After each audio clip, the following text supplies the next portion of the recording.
programmation web. Je me présente, je suis Monsieur Boubnia Mohamed, votre chargé de cours et votre chargé de TP pour ce semestre.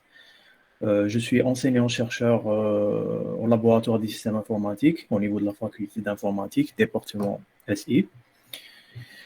Alors, dans cette première séance, avant de parler de ce que nous allons faire, je vous ai envoyé des invitations sur Google Classroom.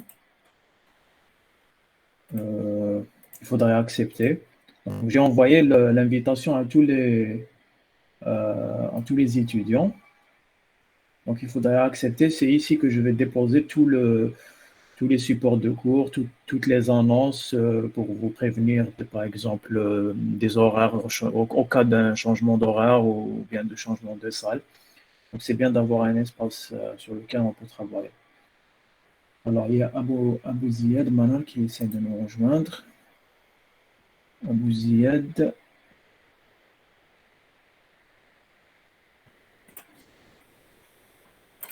Seconde.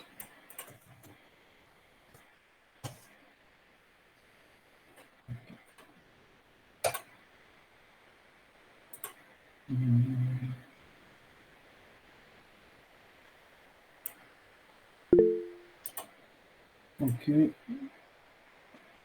C'est bon, je suis là. Ok, on va pouvoir commencer. Alors, bien sûr, la diapo. Alors, dans cette première séance, on va essayer d'introduire un peu ce qu'on va faire durant ce semestre. On va parler de l'objectif du module. Après ça, on va attaquer directement quelques notions introductives qui concernent les fondements du web. Ce que nous allons faire comme contenu tout au long de ce semestre et parler un peu du plan de ce semestre, que ce soit comment on va faire nos séances de cours, de TP et d'évaluation. Alors, l'objectif de ce module, c'est que au terme de c'est-à-dire à la fin de ce cours, l'étudiant devra être capable de concevoir un site web statique, interactif et dynamique avec des fonctionnalités du côté client autant que du côté serveur. Donc, il devra se familiariser avec les technologies incontournables et de base pour cet effet, pour apprendre à créer ce genre de site web. Donc, vous allez voir des technologies comme le HTML, le CSS, le JavaScript, le PHP et MySQL. Donc, c'est des technologies que je suppose vous avez sûrement déjà entendu parler. Donc, ça sera l'objet de ce cours. Alors, et d'abord, avant de parler du contenu de la programmation web, on est obligé d'introduire quelques fondements qui concernent le web. Bon, il faut savoir que Internet et le web, c'est pas des notions égales. Quand on dit Internet, on ne veut pas dire le web, et quand on parle de web, on ne veut pas dire Internet. C'est la première chose à distinguer avant de faire de la programmation web. Il faut savoir que Internet, ce n'est pas le web, et le web, ce n'est pas Internet. C'est deux choses différentes. C'est ce que nous allons voir. Donc, pour comprendre cette relation de l'un avec l'autre, il faut revenir sur l'invention de ces deux technologies. Alors, c'est quoi Internet, tout d'abord? Donc, c'est une invention qui date des années 60 et dont l'objectif a été de faire communiquer plusieurs machines distantes. Donc, il y a eu à un moment donné 3 éminents scientifiques qui sont du nom de Dick Leader, Robert Taylor et Larry Roberts, qui ont à un moment donné dit nous pensons que nous entrons dans une ère technologique dans laquelle nous pourrons interagir avec la richesse des informations vivantes, non seulement de la manière passive avec laquelle nous sommes habitués à utiliser les livres et les bibliothèques, mais en tant que participants actifs dans un processus continu, en lui apportant quelque chose par notre interaction avec lui. Donc ça, c'est ce qu'ils avaient dit à l'époque, dans les années 60, dans la revue de Computer Science, the Computer as a Communication Device. Donc ils ont imaginé déjà le principe d'Internet dans les années 60. C'était déjà quelque chose. Alors, ils sont partis du principe que ils sont partis d'abord de l'objectif de faire communiquer plusieurs machines distantes qui se trouvent dans des lieux différents. Alors, c'est ce qui les a conduits à faire plusieurs inventions que nous nous apprêtons à avoir. Alors, le premier problème pour faire communiquer plusieurs machines distantes, c'était comment faire transférer du binaire, donc un code, plutôt un code digital, numérique, sur un support téléphonique. Parce que à un moment donné, ils allaient utiliser les lignes téléphoniques pour transporter les signaux numériques. Donc pour cela, ils avaient besoin d'un équipement électronique qui s'appelle le modem. Donc le rôle du modem, c'est de faire des deux opérations de conversion, de reconversion du signal numérique en analogique et du analogique en numérique, pour pouvoir reconstituer le message tel qu'il a été envoyé d'une machine à une autre. Donc ça a été réglé. Le deuxième problème, c'était comment réutiliser les chemins qui peuvent exister entre une machine A et une machine, par exemple, imaginez par exemple qu'il y a plusieurs sur une carte, et vous voulez faire communiquer l'ordinateur A avec l'ordinateur D. Donc malheureusement, comme il n'y a pas toujours des relations directes entre chaque paire de deux machines, il faut réutiliser les chemins qui existent déjà. Par exemple, pour aller de A, pour envoyer un message de A vers D, il faut réutiliser le chemin A vers B et de B vers D, ou bien celui de A vers C et C vers D. Et il faudrait que ça soit intelligent, bien sûr. Il faudrait qu'il y ait un moyen non centralisé, que ce soit décentralisé, pour que ce genre de chemin puisse s'effectuer de manière automatique. Par exemple, si A veut parler à D, il doit trouver une route filaire pour l'atteindre, que ce soit A, B, D ou bien A, C, D, de manière intelligente, résiliente et automatique. Donc, si B tombe en panne, le chemin qui mène vers B puis vers D tombe en panne, le réseau va automatiquement savoir qu'il doit utiliser un autre chemin, A, C, puis C vers D.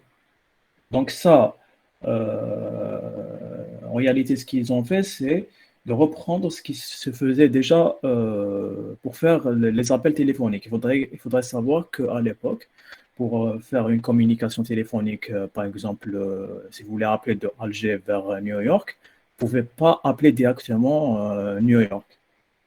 Vous deviez appeler une ligne intermédiaire qui va vous brancher avec la ligne de New York. Donc, c'est ce principe-là qu'ils ont repris, qui s'appelle la commutation, et ils n'ont fait que l'automatiser, et ça a donné ce qu'on appelle le switching. Alors, après avoir fait ces deux inventions, il y a d'autres problèmes qui ont surgi. On va voir. Donc, quand il y avait que 4 ordinateurs, c'était facile de les relier, mais une fois que ça a commencé à prendre de l'ampleur, il y avait beaucoup d'ordinateurs à faire communiquer. On ne pouvait pas simplement les nommer A, B, C, D pour les distinguer. À un moment donné, il fallait une véritable stratégie de désignation de chaque ordinateur. Alors pour cela, ils ont fait une invention nécessaire qui est les adresses IP. Alors c'est quoi une adresse IP? C'est un code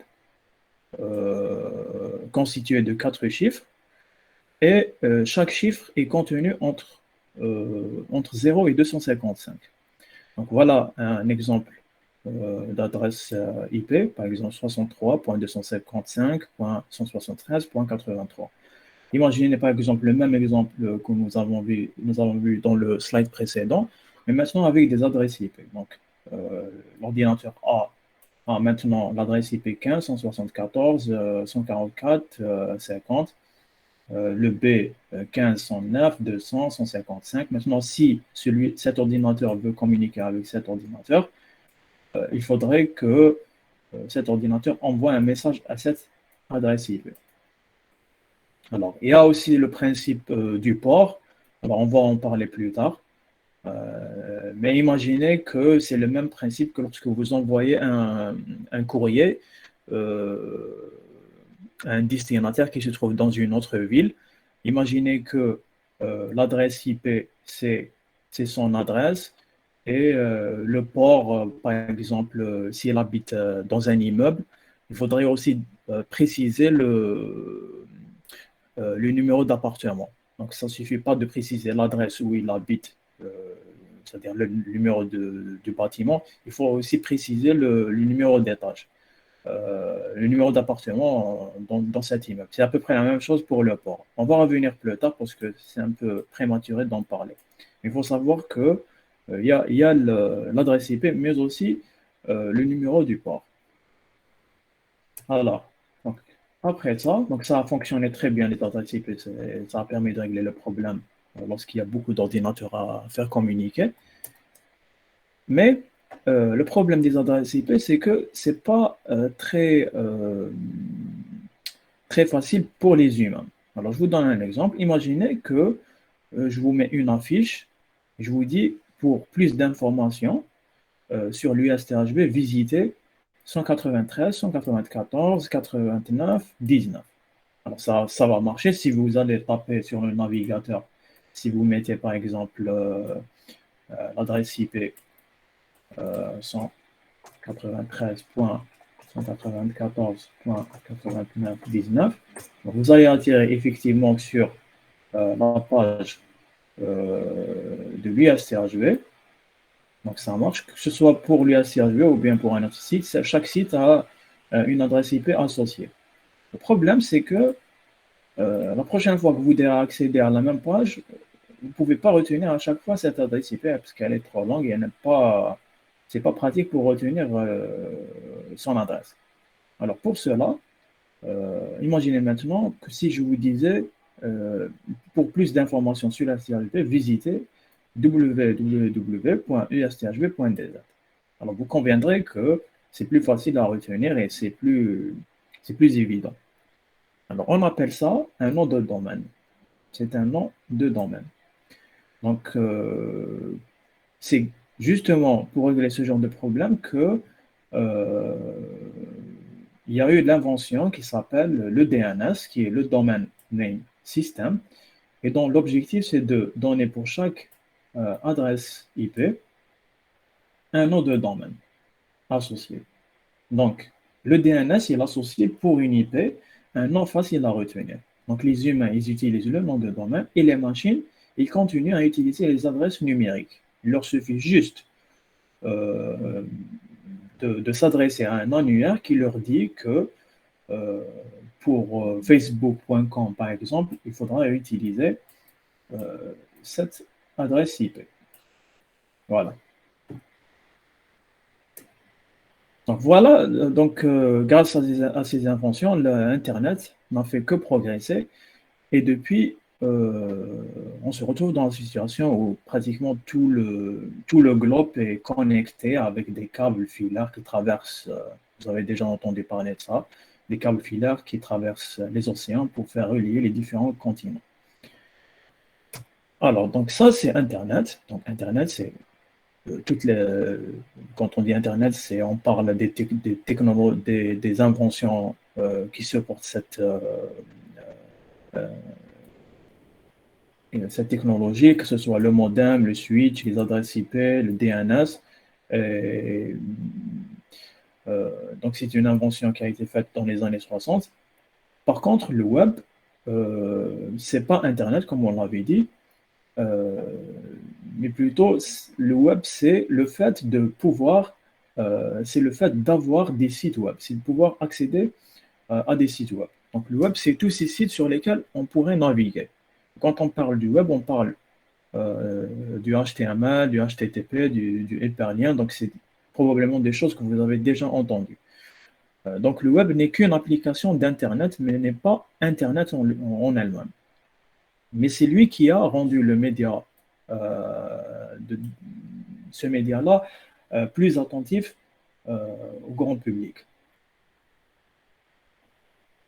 Donc, en réalité, il y a plusieurs applications d'Internet. Et parmi ces applications, il y a le web. Parmi les autres applications, il y a le transfert des fichiers à travers le FTP, le service de messagerie. Donc ça, c'est des autres applications d'Internet. Mais l'application la plus populaire d'Internet, c'est le web. Alors, c'est quoi le web? Alors, pour comprendre ce qu'est le web, il faut revenir un peu à l'historique de cette invention. Alors, quand on dit web, on parle aussi de la désignation World Wide Web ou WWW ou 3W carrément, c'est-à-dire la toile d'araignée. Le web veut dire toile d'araignée en français. Donc, c'est une invention qui date des années 1989, qui s'est déroulée, qui est plutôt née au CERN, et qui a été inventé par un certain Sir Tim Berners-Lee, que voici. Donc, comment ça s'est passé? Ce monsieur travaillait dans un centre, dans le fameux Centre européen pour la recherche nucléaire qui s'appelle le CERN. Dans ce centre, dans ce laboratoire-là, il y avait des physiciens qui provenaient du monde entier pour ramener leurs recherches, leurs travaux. Et à chaque fois, les scientifiques venaient avec des formats différents. C'est-à-dire chaque scientifique venait avec une version différente du système d'exploitation sur laquelle il travaillait, différents formats de documents. Et le problème, c'était comment les scientifiques allaient pouvoir s'échanger ces documents entre eux. Donc, c'était un casse-tête. Alors, à cette époque-là, Tim Berners-Lee, qui était ingénieur logiciel au CERN, s'est senti frustré parce que c'était à chaque fois lui qui devait faire régler ce problème de communication entre les deux ordinateurs. Donc, il y avait un problème, on appelle ça un problème d'hétérogénéité de l'information. C'est-à-dire l'information n'était pas hétérogène, elle était différente. Alors, pour cela, pour régler ce problème, il a décidé alors de revoir la façon dont l'information est structurée et la façon dont on y accède. Alors, il travaille sur ce problème et il propose la mise en place d'un système hypertexte distribué intitulé le World Wide Web. C'est comme ça que une première page web est née.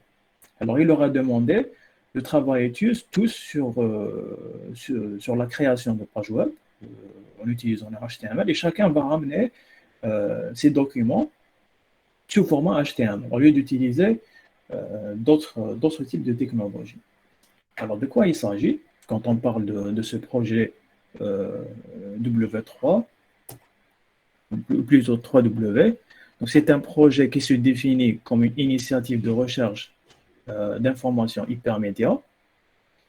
Quand on parle ici d'hypermédias, on fait référence à de l'hypertexte qui inclut non seulement du texte, mais aussi des images, du son et des vidéos compris dans une page web. Alors, c'est ça, en réalité, ce qu'est ce projet d'hypermédia. Alors, il vous dit que vous mettez une page, vous mettez dedans du texte, des images, des vidéos, du son, ce que vous voulez, et vous avez la possibilité d'associer pour chaque élément qui se trouve sur votre page des liens qui vous permettent d'aller vers d'autres pages. Donc, c'est ça ce qu'on appelle le hypertexte. Donc, c'est des liens cliquables qui permettent de naviguer facilement d'une page à une web. Et à la fin, vous allez vous retrouver avec une toile de pages de sites web connectés entre eux. Et ça forme en quelque sorte cette toile d'araignée. C'est pour ça que ça s'appelle le web. Alors, si on voit concrètement ce que c'est une page web, alors une page web, ça peut ressembler à ça. Voici un exemple. Donc, ça peut contenir des images, des textes, des titres, des paragraphes, des boutons, etc. Vous avez tous vu déjà ce qu'est une page web. Donc, ça, c'est une page web. C'est quoi un site web? Donc, un site web, ce n'est qu'un ensemble de pages web stockées sur un ordinateur qu'on appelle généralement un serveur. Et un site web est habituellement architecturé autour d'une page centrale, c'est-à-dire vous avez une page centrale, vous atterrissez d'abord sur une page appelée page d'accueil, et cette page d'accueil vous permet de visiter d'autres pages, soit des pages internes qui se trouvent sur le même serveur, soit vers des liens externes. Imaginez que vous êtes sur la page de l'USTHB, vous avez des liens qui vous permettent d'aller, par exemple, sur la page emploi du temps, donc c'est une autre page, ou bien sur la page actualité. Mais vous avez aussi la possibilité d'avoir des liens qui vont vous diriger vers des pages ou des sites web externes, par exemple le lien de Facebook ou le lien Instagram. Donc, il vous oriente vers d'autres sites web.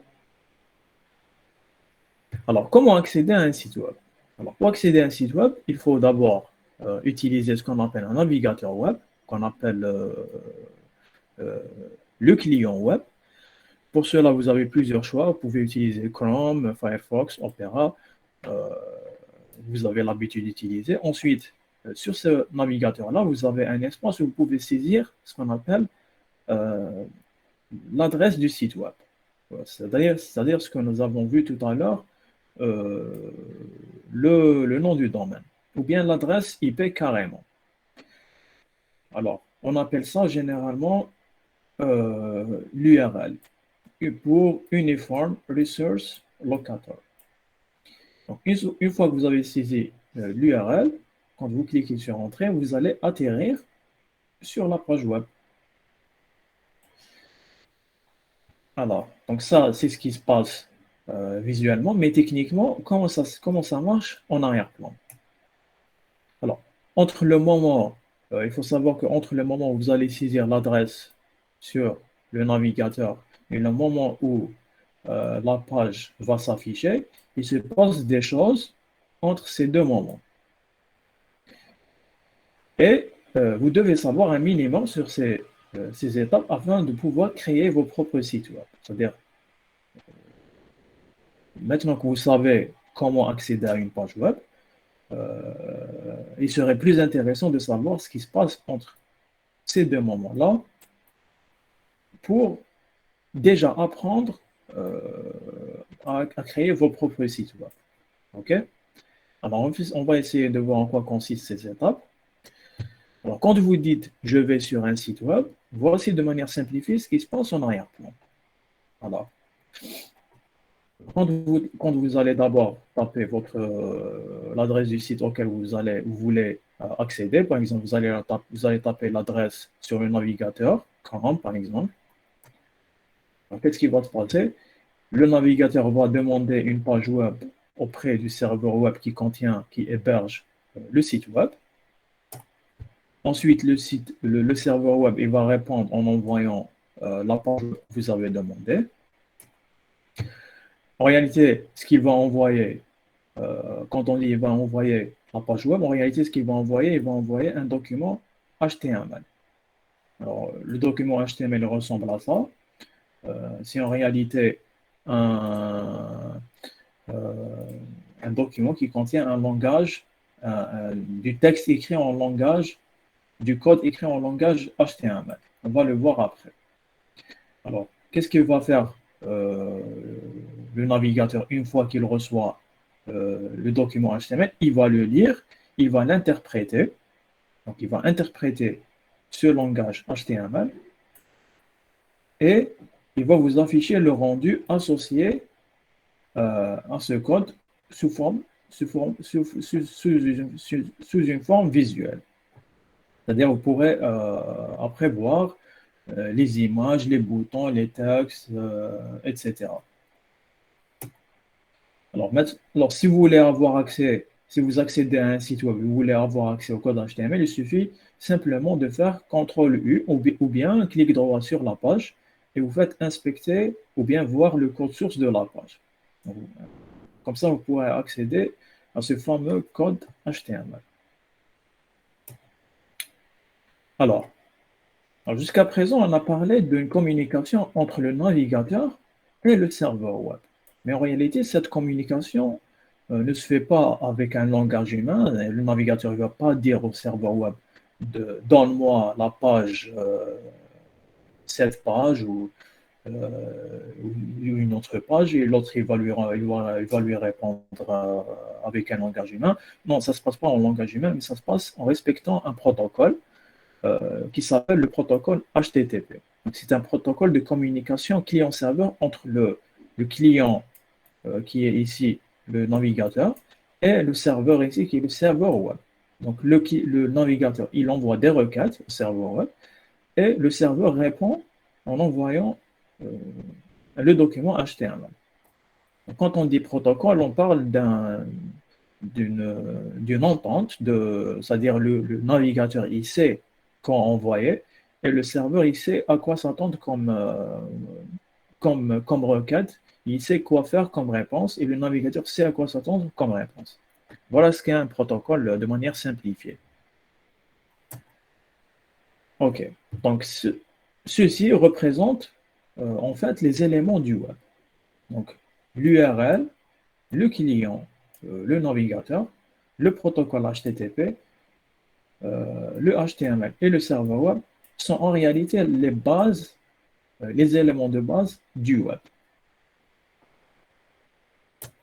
OK. Donc, pour apprendre à créer des pages web, vous devez apprendre à écrire un document HTML. C'est-à-dire, vous devez apprendre à créer des documents HTML afin d'obtenir des pages web. Mais vous devez savoir aussi que savoir écrire du code HTML va vous permettre de construire en réalité que la structure de votre page web. Il ne va pas immédiatement vous permettre de créer des pages web sophistiquées.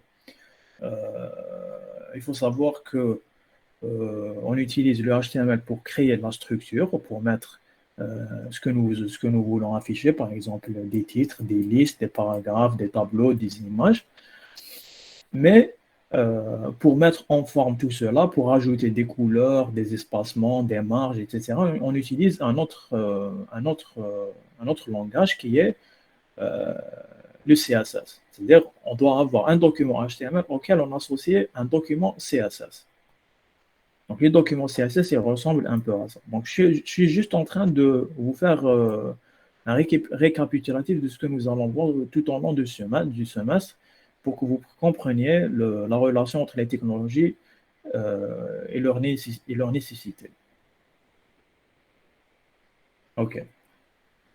Pour résumer, euh, les deux technologies de HTML et CSS, ils nous permettent de créer simplement des sites web statiques. C'est-à-dire, ce sont des sites web auxquels, lorsque l'utilisateur va accéder, il trouvera toujours le même contenu. C'est-à-dire, il ne va pas changer, il n'y a pas d'interaction, il n'y a pas de, rien ne se passe. À chaque fois que vous accédez au site web, vous allez trouver toujours le même contenu. Donc, les deux technologies du HTML et du CSS sont amplement suffisantes. Mais si vous voulez rajouter ce qu'on appelle de l'interactivité, vous devez utiliser d'autres technologies comme le JavaScript. Alors ici, quand on parle d'interactivité, on parle de quelque chose qui ressemble par exemple aux captures des actions de l'utilisateur. Par exemple, vous voulez que des choses se passent sur la page web lorsque le client va cliquer quelque part, par exemple sur un bouton euh, ou va survoler une région, vous voudrez qu'il se passe quelque chose. Par exemple, on rajoute des éléments, des tableaux, changement de l'apparence. Donc ça, on appelle ça l'interactivité et ça se passe du côté euh, du client. C'est-à-dire tout se passe sur le navigateur. C'est pour ça qu'on parle de programmation côté client. Donc, vous pouvez faire avec le JavaScript tout ce que vous avez l'habitude de faire avec un langage de programmation que vous avez déjà vu. Alors, euh, donc on a parlé des sites statiques. Maintenant, on va essayer de voir ce que c'est un site dynamique pour comprendre la différence. Alors, les sites dynamiques, bon, on a dit les sites statiques ce sont des sites web qui affichent toujours le même contenu à chaque visite. Par contre, un site dynamique, c'est un site dont le contenu peut changer d'une visite à une autre. Je vous donne l'exemple d'un site dynamique. Euh, le plus courant que vous utilisez, c'est Facebook, par exemple, YouTube, euh, un forum, euh, etc. Ce genre de site web, on peut les considérer comme des sites dynamiques parce que le contenu change d'une visite à une autre, d'un utilisateur à un autre.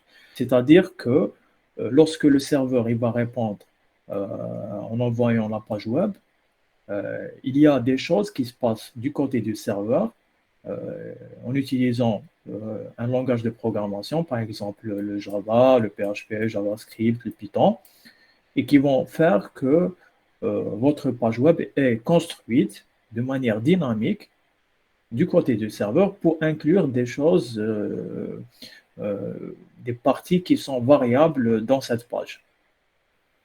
Donc, vous continuez à utiliser du HTML, du CSS et un langage de programmation côté serveur pour ajouter de la dynamicité à votre page. Et vous continuez d'utiliser JavaScript pour inclure de l'interactivité côté client.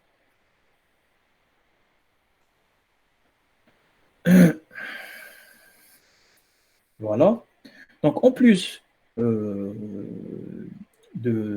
la dynamicité que vous pouvez rajouter à un site web en utilisant un langage de programmation côté serveur, vous pouvez aussi utiliser une base de données pour éventuellement stocker des données que vous voudriez restituer au prochain à la prochaine consultation de la page web ou bien pour stocker de nouvelles informations. Donc, vous pouvez aussi rattacher à un site web une base de données pour la persistance, on appelle ça la persistance de l'information. Voilà, donc on a parlé des sites, on a parlé d'Internet, on a parlé des inventions liées à Internet, on a parlé de la différence entre le site, entre Internet et le web. On a vu l'origine et la signification de ce qu'est le web. On a vu ce qu'est une page web, ce qu'est un site web. La différence entre un site statique et un site dynamique et les technologies comme HTML, CSS et le langage de programmation côté client et le langage de programmation côté serveur et la possibilité de rajouter des bases de données pour un site web dynamique. Alors, c'est exactement ce qu'on va voir tout au long de ce semestre. On va commencer d'abord par voir comment construire un site statique en utilisant les deux technologies du HTML et du CSS, qui ne sont pas des langages de programmation, mais des langages de présentation. Il faut faire cette distinction, on reviendra dessus après. Ensuite, on va voir comment créer des sites statiques interactifs. On rajoute de la programmation côté client en utilisant la technologie JavaScript, langage JavaScript. Ensuite, on va faire un site dynamique en faisant de la programmation côté serveur. Et pour cela, on va utiliser le PHP, qui est un langage de programmation côté serveur. Et enfin, on va voir comment rajouter une base de données à notre site web dynamique pour la persistance des données. Voilà donc en quoi consiste.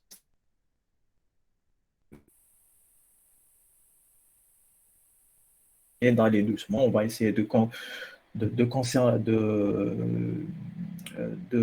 réserver pour le cours du HTML probablement deux séances pour le CSS, deux séances pour JavaScript, deux pour PHP, deux pour la persistance. On va essayer de voir au fur et à mesure de notre rythme et de l'évolution de la situation sanitaire si on peut, à quelle vitesse on pourrait avancer. Voilà. Donc, je vais essayer de vous communiquer après un plan détaillé de ce que nous allons faire chaque séance, c'est-à-dire combien de séances pour chaque chapitre. Donc, j'ai commencé à le faire, je n'ai pas eu le temps de le finir. Donc, je pense qu'il faudrait savoir que ce que j'ai l'habitude de faire en TP, c'est que je prends 2 heures pour chaque sous-groupe. Donc, un sous-groupe aura un TP chaque 15 jours. Je ne sais pas si vous avez l'habitude de faire ça en premier semestre. Donc, il y a beaucoup qui font ça. Parce qu'une heure, ça ne suffit pas pour faire le TP. Donc, je préfère avoir 2 heures. Comme ça, on aura le temps d'avancer. Donc, les modalités d'évaluation pour ce module, donc il y aura un contrôle continu sur 20.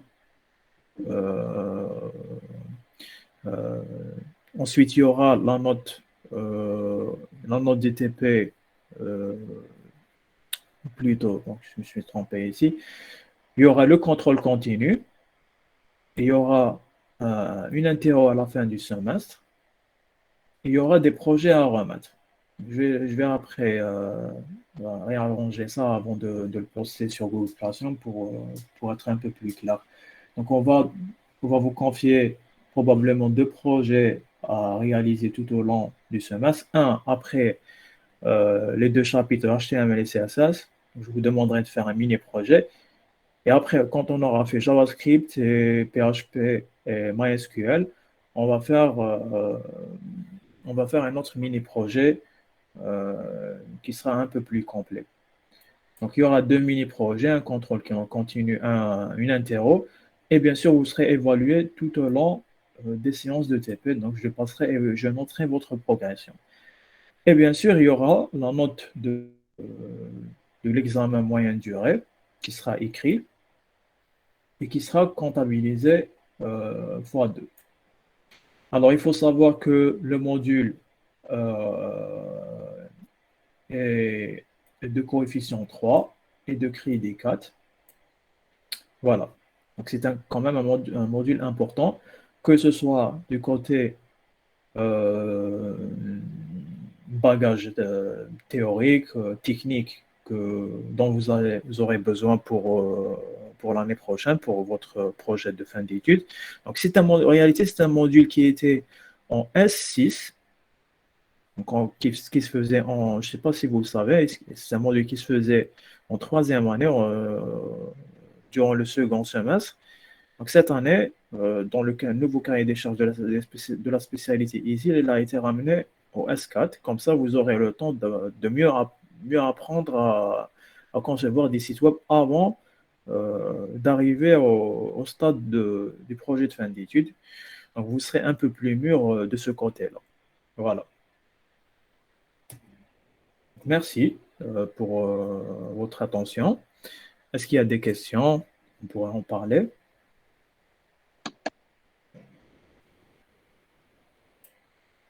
Alors, je vois qu'il n'y a que 48 présents. Je ne sais pas si c'est le fait que la séance est prévue à 8 heures ou bien ils ne savaient pas.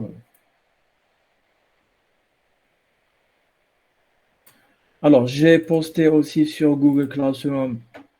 euh, euh, donc, j'ai posté la liste des étudiants, la liste officielle qui contient les groupes et les sous-groupes. Donc, quand je vous dis le sous-groupe numéro 1, je ne voudrais pas avoir des gens qui sont de sous-groupe numéro 2. Hein. Je suis catégorique là-dessus. Je ne voudrais pas avoir, par exemple, à 8 heures, un groupe TP qui soit constitué de 25 personnes et ensuite je me retrouve seul à 1 heure face au sous-groupe numéro 3 pour faire le TP pour 3 ou 4 personnes seulement. Je ne voudrais pas avoir ça. Quand je dis le sous-groupe numéro 1, je veux voir que les gens du sous-groupe numéro 1. Alors, qu'est-ce qu'il y a encore à dire? Alors, je vois que vous ne l'avez pas encore accepté, donc accepter sur Google Classroom l'invitation. Je ne sais pas si vous avez reçu l'invitation. Donc, si quelqu'un n'arrive pas à accéder et se rapproche du délégué, il lui dit j'arrive pas à accéder à Google Classroom parce que c'est ici que je vais déposer les supports de cours et pas ailleurs. Il est interdit d'enregistrer les séances de cours. Donc, s'il vous plaît, prière de respecter ce choix. Donc, n'enregistrez pas les séances de cours sur Google Classroom. En tout cas, pas sans mon autorisation. Au moins, ayez la gentillesse de demander l'autorisation avant d'enregistrer une séance de cours sur Google Meet. OK? Donc, je préfère qu'il y ait une bonne entente entre nous et de l'honnêteté. Voilà. Donc, je vois que vous commencez à accepter, c'est bien. Monsieur, excusez-moi, ça, s'il y a des personnes qui ne peuvent pas qui ne peuvent pas rejoindre le cours. Je crois qui n'arrive pas à rejoindre le cours. Non, si par exemple, il y a des personnes qui n'arrivent pas à rejoindre le cours dû à une mauvaise connexion ou là, ça serait bien qu'ils retrouvent le cours enregistré. Ça serait bien si, s'il demandait d'abord, hmm, d'abord Oui, bien sûr. d'enregistrer.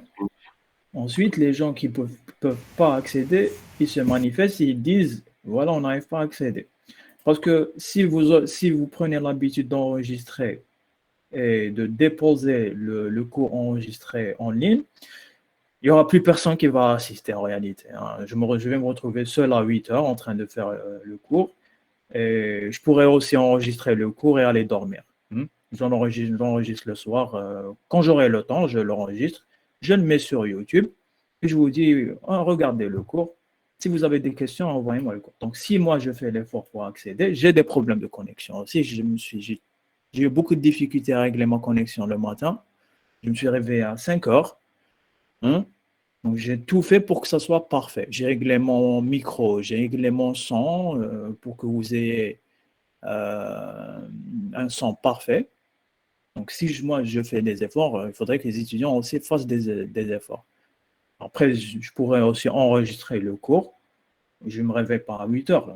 Moi aussi, je pourrais faire ça, hein. Hmm. Parce que sinon, il n'y aura plus personne qui va assister au cours. Il n'y aura que deux personnes, au moins une personne pour enregistrer le cours. Et ben, tout le monde va voir le cours enregistré à la fin du semestre. Donc, à la fin du semestre, ils vont se taper tous les cours qui ont été enregistrés. Et je ne sais pas si on peut parler d'une progression sérieuse dans ce cas-là. C'est bien, je ne suis pas contre hein, d'enregistrer. Il faut d'abord respecter les choses. Il faut d'abord demander l'autorisation. Hmm. Et les gens qui n'arrivent pas à accéder, ils se manifestent. Je ne voudrais pas être trop dur avec vous. J'aimerais bien j'aimerais bien que vous ayez un moyen pour vous rappeler de ce que je viens de dire dans les séances de cours. Je ne suis pas contre ça. C'est l'évolution, c'est la modernité, je suis d'accord.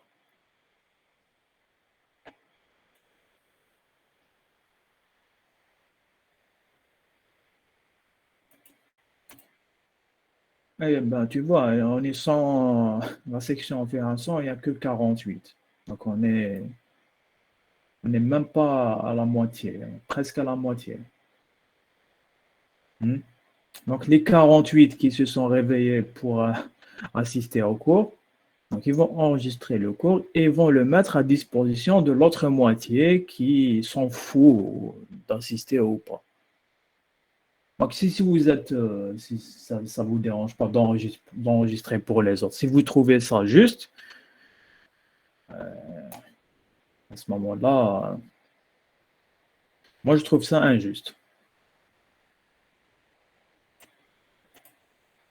Donc, si vous voulez enregistrer, s'il y a quelqu'un qui veut enregistrer, il me demande d'abord la permission, en moi.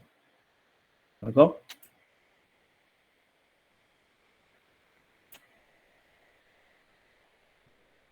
Bon, j'espère qu'on s'est bien entendu. Donc, on va essayer de... Monsieur, pour l'enregistrement, c'est pas seulement pour que les autres puissent le voir après, c'est surtout pour nous, pour pouvoir réviser et tout après, pour pouvoir revoir les cours. Oui, je sais, j'ai pas dit le contraire. J'ai dit que ça pourrait profiter à d'autres qui vont trouver le moyen pour ne jamais assister. Tu comprends?